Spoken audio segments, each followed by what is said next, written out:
السلام علیکم ملګرو. په ژوند کې چاله دومره عزت مه ورکوه چې هغه بله ورځ د ستا بېعزتي کوي، ځکه چې ته یو انسان له څومره عزت ورکوې هغه دومره ستا انسلټینګ کوي، ستا بېعزتي کوي. ما په خپل کلي کې دومره ډېر ولیدل چې موږ له څومره عزت ورکړو هغه هغومره زموږ باندې ځان ښیي، ځان ډېر چوت حسابوي.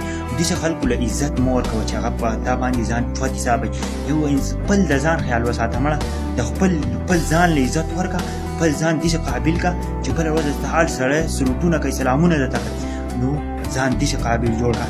نن سبا که انسانان ډېر خودغرضه شوي دي. ګورئ تعلق ساتلو والا خلک نه دی نن سبا. ګورئ نن سبا خلک ډېر خودغرضه دی، د خپل مطلب دپاره یار دی، نور ریلیشنشپ نشته.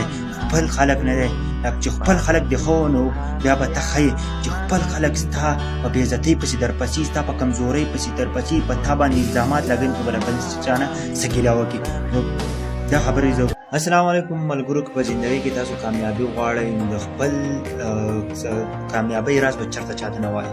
کله چې تاسو کامیابېږئ نو تاسو به ځان پټ کامیابوئ چې خلکو ته پته لګي تاسو ځان کامیاب کړی یې. ګورئ نن سبا خلک دی تاسو کمزورۍ لټوي، په تاسو باندې برناکه بلیم لګوي، الزامات د باندې لګوي. نن سبا چې دی خلک د چا په کار نه راځي، د خپل ځان خیال ساتي، راول د خپل ځان خیال ساتي.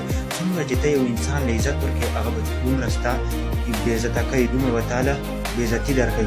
ځکه چې ما ډېر زیات په دې زندګۍ کې ولیدل، ډېر زیات مې په خپل کلي کې ولیدل، ډېر زیات خلک نو هغه ته ولې چې څومره عزت ورکوې دومره تاله بېعزتي درکوي.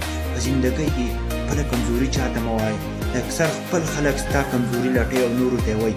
نو نن سبا هغه ریلیشنشپ هم نشته دی او خودغرضۍ لپاره خلک ریلیشنشپ ساتي.